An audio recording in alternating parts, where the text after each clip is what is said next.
एक दिन जब हरिया अपने चाक पर मिट्टी से एक बड़ा मटका बना रहा था, तभी गांव का एक युवक वहां पर आया।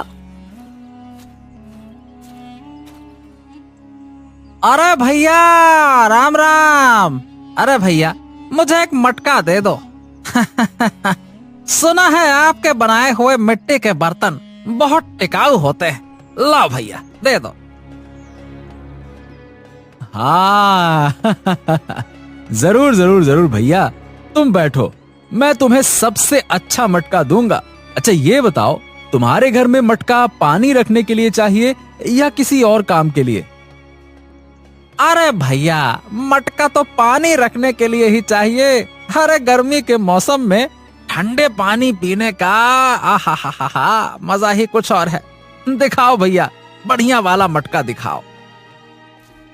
हरिया फिर अपनी झोपड़ी के अंदर जाकर एक बड़ा और मजबूत मटका लेकर आता है। ये लो भैया, ये मटका बहुत बढ़िया है। इसे बनाने में मैंने सबसे अच्छी मिट्टी का इस्तेमाल किया है। अगर इसे ठीक से संभालोगे तो ये कई सालों तक चलेगा।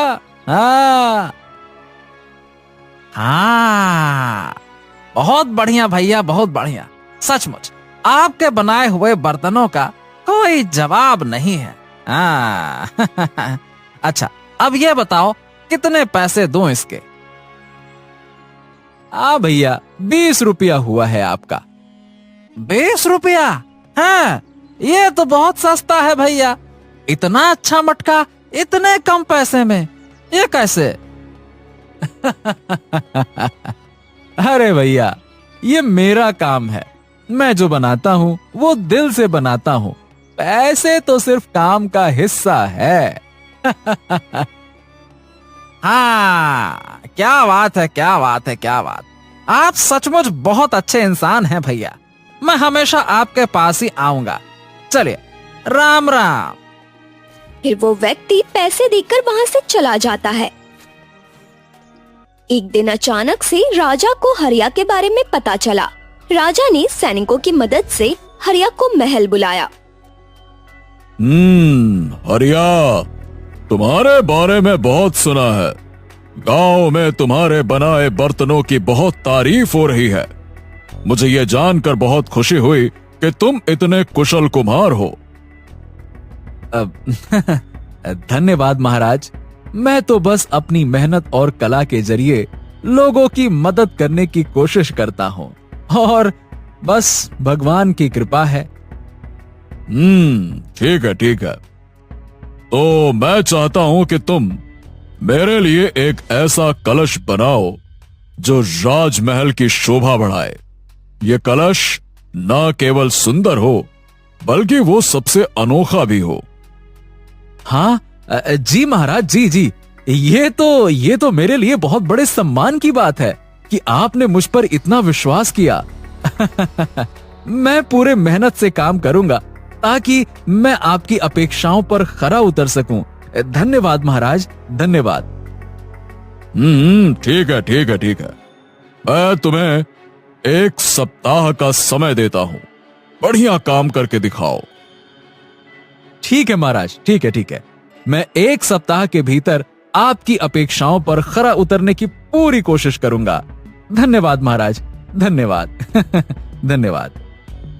फिर हरिया खुश होकर अपने घर की ओर निकल पड़ा। हरिया महल से लौटने के बाद फिर से अपने काम में लग गया। उसने दिन रात मेहनत की और एक ऐसा कलश बनाया जिसे देखकर हर कोई दंग रह जाए। अगले दिन हरिया वो कलश लेकर महाराज के पास जाता है। वाह वाह वाह वाह हरिया, वाह! अरे ये तो सचमुच अद्भुत है। अरे तुम्हारी कला की जितनी तारीफ की जाए उतनी कम है। तुमने तो जो काम किया है, वाह वाह वाह वाह वाह, क्या बात है। वाकई में शानदार है, शानदार। धन्यवाद महाराज, आपको ये मेरी बनाई हुई कलश पसंद आई।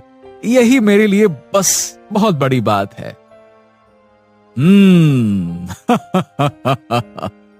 तुम्हारी मेहनत और समर्पण का हमें पूरा एहसास है हरिया।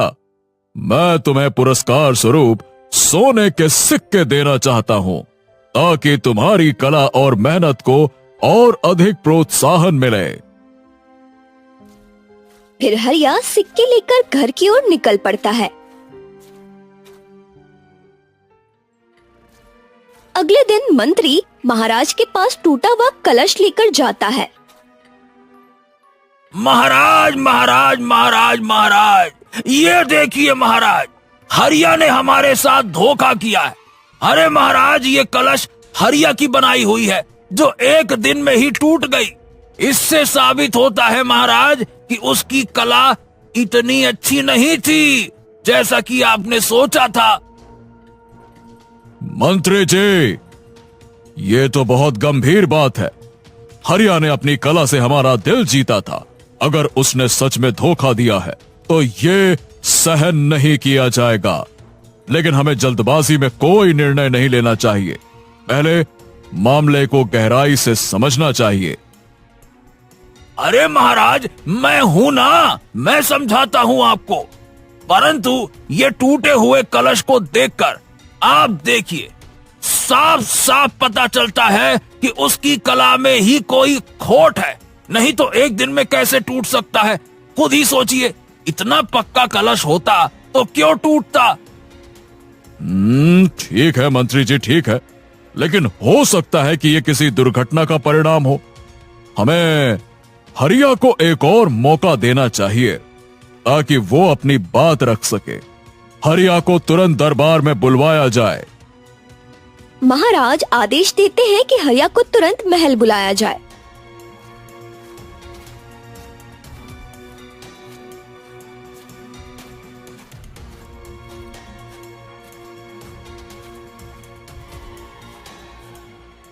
महाराज की जय हो, महाराज की जय हो। महाराज, आपने मुझे बुलवाया। हरिया, तुमने हमारे साथ धोखा किया है। तुम्हारी कलश एक दिन में ही टूट गई। तुम तो कह रहे थे कि तुम्हारी कलश बहुत मजबूत होती है। ये क्या है? ये तो टूट गई। महाराज, क्षमा करें, मुझे ये सुनकर बहुत दुख हुआ।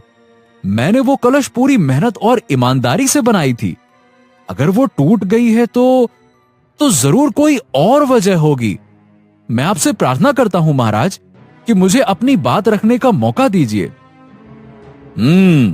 ठीक है हरिया, मंत्री जी ने ये टूटा हुआ कलश हमें दिखाया और ये कहा है कि तुम्हारी बनावट में ही खोट है और उसी का परिणाम है कि कलश टूट गई। अब तुम बताओ, क्या तुम्हें इस पर कोई सफाई देनी है? महाराज, मैं दावे के साथ कह सकता हूं कि मेरी कलश इतनी कमजोर हो ही नहीं सकती। अगर ये टूट गई है तो ये जानबूझकर भी किया जा सकता है ना। मैं विनती करता हूं कि इस कलश के टूटने की जांच की जाए। मुझे अपनी कला पर पूरा विश्वास है। ठीक है, मैं जांच करवाता हूं। मंत्री जी, आप इसके बारे में कुछ कहना चाहते हैं? महाराज महाराज महाराज, मुझे तो ये टूटे हुए कलश के अलावा कुछ नहीं पता। सीधी बात, अगर हरिया कहता है कि जांच की जाए तो ये आपकी इच्छा है। मंत्री जी, यह मामला ईमानदारी और मेहनत से जुड़ा हुआ है। हमें इसकी अच्छी तरह से जांच करनी होगी। गुप्तचर को बुलाया जाए। राजा ने तुरंत गुप्तचर को बुलाया। गुप्तचर, इस टूटे हुए कलश की जांच करो और सच्चाई का पता लगाओ। यदि यह हरिया की गलती है तो उसे सजा दी जाएगी, लेकिन अगर यह किसी षड्यंत्र का हिस्सा है तो दोषियों का पता लगाओ, दोषियों को दंड दिया जाएगा। जैसा आपका आदेश महाराज, मैं तुरंत जांच शुरू करता हूं। गुप्तचर ने कलश के टुकड़ों का निरीक्षण किया। उसने पाया कि टुकड़ों पर कुछ रासायनिक निशान थे जो सामान्य मिट्टी के बर्तन पर नहीं होते। हरिया, क्या तुमने अपने कलश में कोई रसायन मिलाया था? नहीं, मैं हमेशा शुद्ध मिट्टी का इस्तेमाल करता हूं साहब। महाराज, ये कलश जो है ये जानबूझकर तोड़ा गया है। इसमें एक विशेष रसायन डाला गया जिससे कि ये कमजोर हो गया। ये हरिया की गलती नहीं हो सकती है। तो गुप्तचर, तुम ये बता सकते हो कि ये सब किसने किया? महाराज, मैं एक बार राज्य के सभी कमरे की तलाशी लेना चाहता हूं।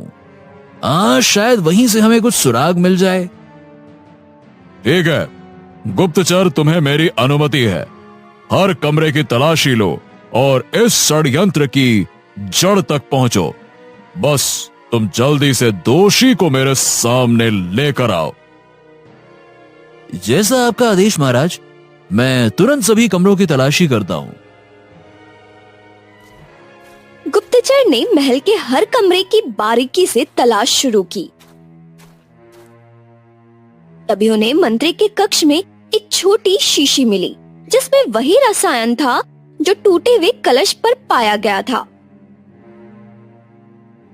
महाराज, ये देखिए, ये रसायन मंत्री जी के कक्ष से मिला है। ये वही रसायन है जिसे कलश कमजोर करने के लिए इस्तेमाल किया जाता है। मैंने इसकी पुष्टि के लिए इसे टूटे हुए कलश के निशान से मिलाया है। दोनों एक ही है महाराज, ये देखिए। मंत्री जी, ये क्या है? क्या ये सब तुमने किया है? महाराज, ये सरासर झूठ है। अरे मुझे नहीं पता कि ये रसायन की शीशी मेरे कमरे में कैसे आई। मुझे लगता है कि ये किसी ने मुझे फंसाने की साजिश के लिए ये शीशी मेरे कमरे में रखी होगी। महाराज, मैंने मंत्री जी के सेवक हरि से भी पूछताछ की। उसने कबूल किया कि मंत्री जी के कहने पर उसने ये रसायन बाजार से खरीदा और कलश पर लगवाया। मंत्री जी, तुमने अपनी ईर्ष्या के कारण न केवल हरिया जैसे ईमानदार कारीगर का नाम खराब किया, बल्कि हमारे विश्वास को भी ठेस पहुंचाई है।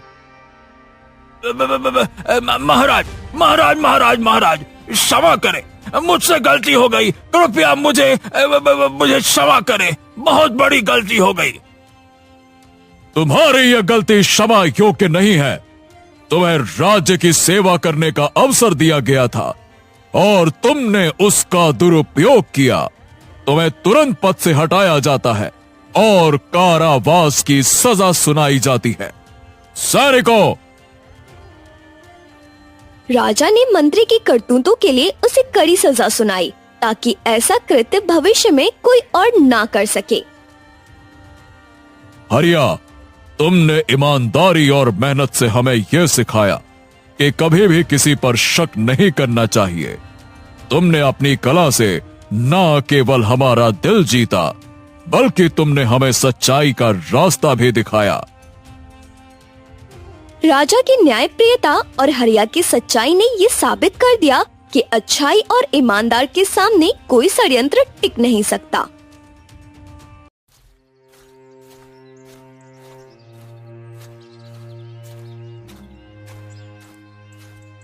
अरे सैनिकों, देख क्या रहे हो? जल्दी से सारा का सारा अनाज उठा लो और जल्दी से इसे उठाकर महल में भिजवा दो। चलो चलो, जल्दी करो, जल्दी।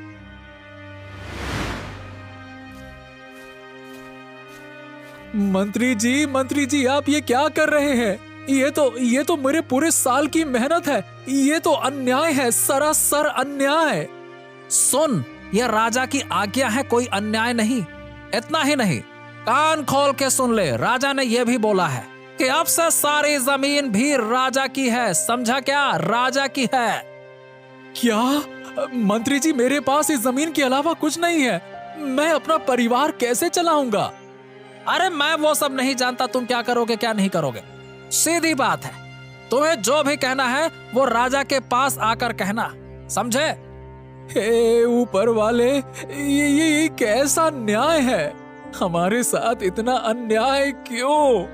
हमारे राज्य का राजा इतना कठोर क्यों है? इस तरह राजा गरीब लोगों का शोषण करके उससे सारा माल हड़प लेता था। राज्य में सभी लोग राजा से परेशान थे। महाराज, हमारा विवाह हुए कई वर्ष हो गए, लेकिन अभी तक हमें संतान का सुख नहीं मिला है। हाँ महारानी, हमें भी ये चिंता सता रही है कि हमारे राज्य का अगला उत्तराधिकारी कौन होगा। पता नहीं महाराज, हमारे भाग्य में संतान का सुख है भी या नहीं। मैंने कई बार भगवान से प्रार्थना की है, पर अब तक कोई फल नहीं मिला। महारानी, भाग्य और कर्म दोनों ही हमारे जीवन में महत्वपूर्ण भूमिका निभाते हैं। मैं जानता हूं कि तुमने पूरी निष्ठा से प्रार्थना की है, परंतु शायद अभी हमारा उचित समय नहीं है। हमें धैर्य रखना होगा। लेकिन महाराज, क्या हमारी प्रजा भी इसी धैर्य को समझेगी? वे भी तो उत्तराधिकारी की प्रतीक्षा कर रहे हैं। कहीं हम उनके विश्वास को खो न दे। हाँ, मैं तुम्हारी चिंता समझता हूँ महारानी, पर चिंता करने से कुछ नहीं होगा। मैं इसका कुछ न कुछ उपाय जरूर निकालता हूँ। उसी राज्य में मगन अपनी पत्नी के साथ रहता था। मगन बहुत ही गरीब था। मगन छोटी मोटी चोरी करके अपना जीवन चलाता था। आज तो आपको कुछ न कुछ चोरी करके लाना ही होगा। घर में जो भी खाने का सामान था वो सब खत्म हो गया है। मैं जानता हूँ भाग्यवान, लेकिन अब हालात ही ऐसे हो गए हैं कि चोरी करना भी आसान नहीं रहा। अगर आज भी कुछ नहीं लाए तो हमें भूखे पेट ही सोना पड़ेगा। तुम चिंता ना करो। अब चाहे कुछ भी हो, मैं खाली हाथ तो नहीं लौटूंगा, ठीक है?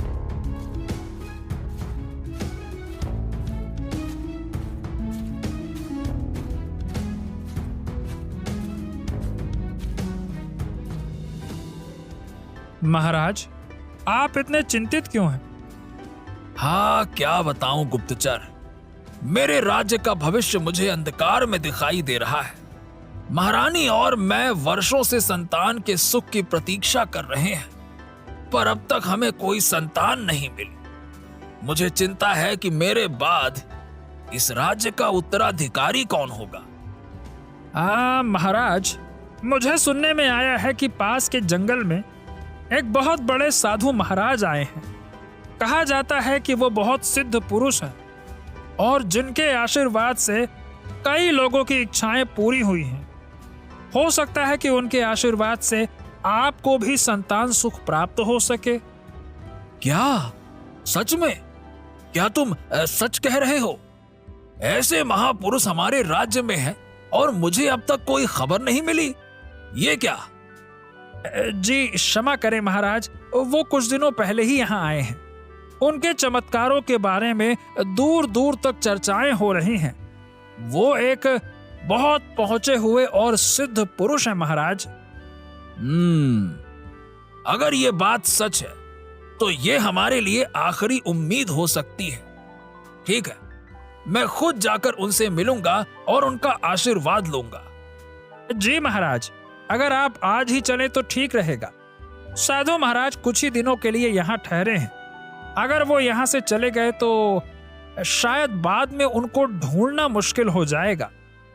ठीक है, मैं महारानी को साथ लेकर आज ही चलूंगा। ये मेरे लिए एक आखिरी मौका है। शायद उनके आशीर्वाद से हमारी समस्या का समाधान हो जाए। फिर महाराज रानी को लेकर साधु महाराज से मिलने के लिए जंगल की ओर निकल पड़े।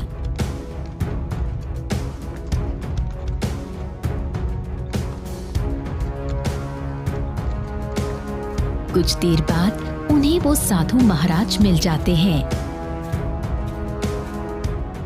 प्रणाम गुरुदेव, हम आपके दर्शन के लिए आए हैं। कृपया हमें आशीर्वाद दीजिए। कहो राजन, यहाँ क्यों आना हुआ? गुरुदेव, हम बहुत समय से संतान सुख की प्रतीक्षा कर रहे हैं, परंतु अब तक हमें कोई संतान प्राप्त नहीं हुई है। इस कारण हमारा मन व्यथित रहता है और राज्य का भविष्य भी अनिश्चित है। हम आपसे आशीर्वाद मांगने आए हैं ताकि हमें संतान सुख प्राप्त हो और हमारे राज्य का उत्तराधिकारी सुनिश्चित हो सके। गुरुदेव, हमने बहुत प्रयत्न किए, पर अब हमारी सारी आशा आप पर ही टिकी है। कृपया हमें संतान प्राप्ति का आशीर्वाद दें। मैं तुम्हारा दुख समझ सकता हूं। संतान का सुख मिलना सिर्फ तुम्हारे लिए नहीं बल्कि राज्य के लिए भी महत्वपूर्ण है। लेकिन याद रखो, संतान का होना केवल भाग्य का नहीं, कर्म का भी परिणाम है। गुरुदेव, आपके आशीर्वाद से ही हमारी चिंता दूर हो सकती है। ठीक है। आने वाली वैशाख की पूर्णिमा को तुम्हारी ये आशा पूर्ण हो जाएगी। गुरुदेव, आपका बहुत बहुत बहुत धन्यवाद। फिर राजा और रानी अपने महल की ओर रवाना हो जाते हैं।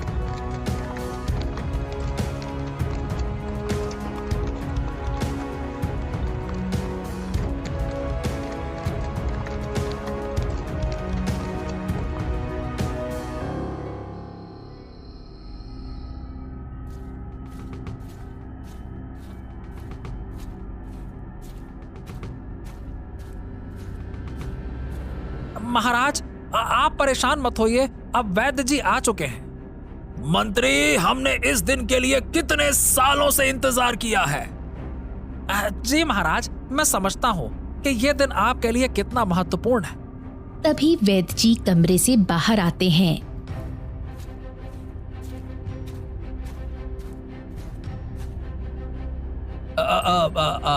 क्या बात है वैद्य जी? महाराज, बहुत ही आश्चर्य की बात है। अब मैं आपको कैसे बताऊं, मुझे समझ नहीं आ रहा। अरे वैद्य जी, जल्दी से बताओ क्या बात है। अब मुझसे रहा नहीं जा रहा है, जल्दी बताइए क्या बात है। मैं माफी चाहता हूं महाराज। रानी ने एक पत्थर की कन्या को जन्म दिया है। ये बड़ा ही आश्चर्य की बात है। क्या कहा आपने? एक पत्थर की कन्या? अरे वैद्य जी, क्या आप हंसी ठिठोली कर रहे हैं? ये कोई असाधारण घटना नहीं है। मैं भी अपने जीवन में पहली बार ऐसा देख रहा हूं।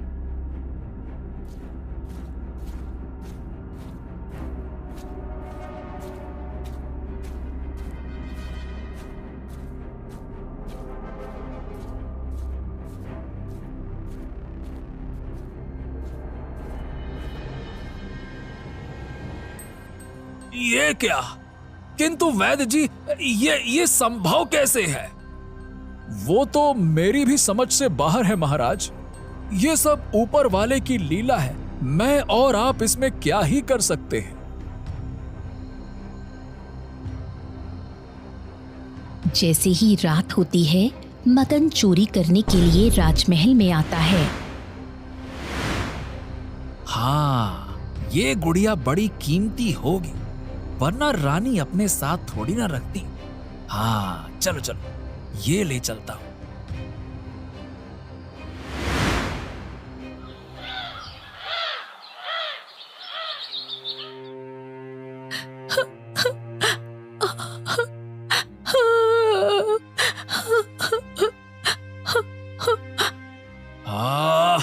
महारानी, आप दुखी मत होइए, शांत हो जाइए, शांत। सुनिए महाराज, आप हर घर में सैनिक भेजिए हमारी गुड़िया को ढूंढने के लिए। मेरी गुड़िया कहाँ होगी? महारानी, कृपया आप शांत हो जाइए। हम आपकी गुड़िया को हर हाल में ढूंढेंगे, आप बस धैर्य रखिए। महाराज, मेरी गुड़िया बहुत खास है। वो एक पत्थर की कन्या है, लेकिन मेरे लिए वो मेरी संतान है। मुझे उसकी चिंता हो रही है। तभी वहां पर मंत्री आता है। महाराज, महाराज, महाराज, प्रजा विद्रोह कर रही है। वो कह रही है कि इस बार कर कोई नहीं दे पाएगा। इस बार बारिश होने के कारण सारी फसल नष्ट हो गई है। ओहो, तो इसमें मैं क्या करूं? सीधी बात है, मुझे किसी भी हाल में कर चाहिए, मतलब चाहिए। और महाराज, वो पर वर मैं कुछ नहीं सुनना चाहता। मंत्री जी, साफ कान खोल के मेरी बात सुनिए। मुझे कर चाहिए हर हाल में। जरूरत पड़े तो सिपाहियों की मदद लो, लेकिन कर इकट्ठा करो, यही नियम है। ठीक है महाराज, जैसा आप चाहें वैसा ही होगा।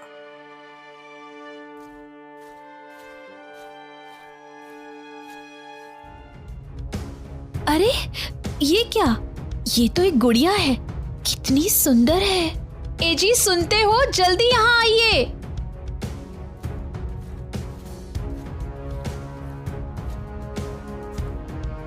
क्या हुआ भाग्यवान, क्या हुआ? अरे ये बच्ची कहां से आई?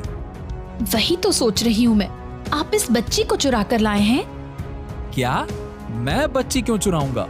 अरे तुम्हारा दिमाग खराब हो गया है क्या? अरे हम दोनों अपना पेट भर नहीं पा रहे हैं, बच्ची को क्यों लाऊंगा? अच्छा, तो आप चोरी में क्या क्या सामान लाए थे?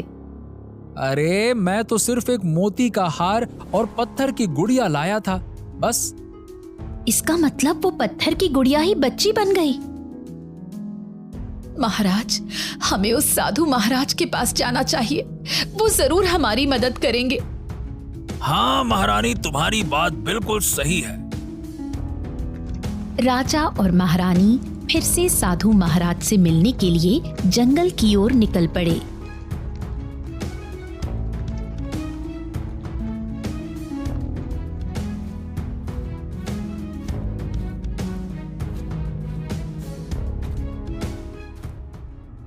अरे राजन, आप यहाँ?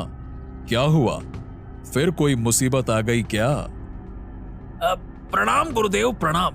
हम फिर से आपके पास आए हैं क्योंकि हमारी चिंता और बढ़ गई है। मुझे बताइए बाबा, मेरी बच्ची कहाँ पर है? मुझे बताइए। देखो बेटी, तुम्हारी बेटी स्वस्थ है। ये आप क्या कह रहे हैं बाबा? वो तो पत्थर की गुड़िया जन्मी थी। देखो पुत्री, ये लड़की बहुत ही पवित्र है। किसी भी अपवित्र स्थान पर इसमें प्राण नहीं रहेंगे। तो क्या साधु महाराज, हमारा राज्य अपवित्र है क्या? देखो राजन, तुम्हारे राज्य में बहुत सारे लोगों की बद्दुआ फैली हुई है, इसीलिए वो स्थान उसके लायक बिल्कुल नहीं है। बल्कि उस चोर के घर में। क्या? उस चोर के घर में क्या महाराज? बताइए। तुम्हारी बेटी चोर मगन के घर में जाकर उसको प्राण मिले हैं। क्या? पर साधु महाराज, ये चोर कैसे पवित्र हो सकता है? वो तो चोर है। उसे एक वक्त का खाना भी नहीं मिल रहा, इसीलिए वो चोरी करता है। पर वो दिल का बहुत साफ है, वो सभी गरीब लोगों की मदद करता है। तो गुरुदेव, अब मैं क्या करूं? जब तक तुम्हारा महल पवित्र नहीं हो जाता, तब तक राजकुमारी को महल में मत लाना, वरना वो पत्थर की गुड़िया बन जाएगी, याद रखना। तो गुरुदेव, आप ही बताइए कि मैं कैसे अपने महल को पवित्र करूं? राजन, पवित्रता बाहरी वस्तुओं और धन दौलत से नहीं आती। तुम्हारे महल की दीवारें सोने की हो, परंतु जब तक तुम्हारे राज्य में अन्याय, दुख और असंतोष फैला रहेगा, तब तक वो अपवित्र ही रहेगा। तो गुरुदेव, मुझे क्या करना चाहिए? राजन, अपने प्रजा का ध्यान रखो। जिनके पास भोजन नहीं है उन्हें भोजन दो, जिनके पास घर नहीं है उन्हें आश्रय दो, और सबसे महत्वपूर्ण, अन्याय और शोषण को समाप्त करो। जब तुम्हारा राज्य न्यायपूर्ण और दयालु होगा, तभी तुम्हारा महल पवित्र हो पाएगा। आपका बहुत बहुत धन्यवाद। अब से मैं कभी प्रजा के साथ अन्याय और शोषण नहीं करूंगा। धन्यवाद।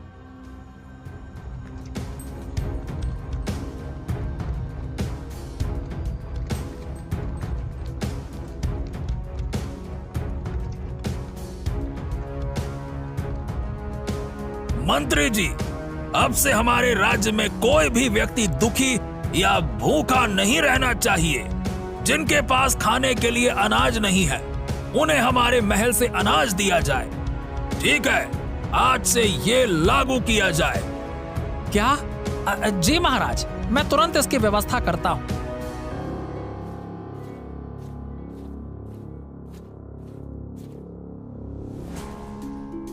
अगले दिन से ही महाराज प्रजा का ध्यान रखना शुरू कर देते हैं। इस तरह राजा ने थोड़े ही दिनों में उसका महल पवित्र बना दिया।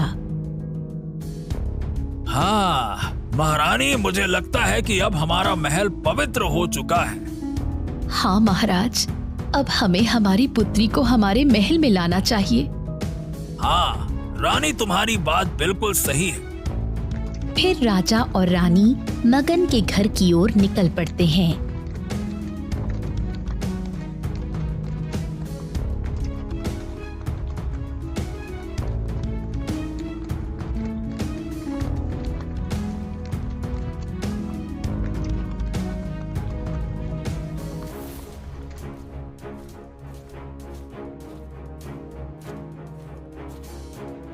अब महाराज, आइए आइए महाराज, ये मेरे लिए बड़ा सम्मान है कि आप मेरे घर पधारे। मगन, अब हमारी बेटी को वापस अपने महल ले जाने के लिए हम आए हैं।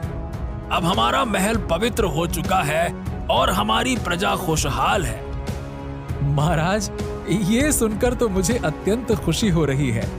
आपकी कृपा से आपकी प्रजा अब सुखी और संतुष्ट है, और ये मेरे लिए भी गर्व की बात है कि आपकी बेटी मेरे घर में सुरक्षित रही। फिर राजा राजकुमारी को लेकर महल चले जाते हैं।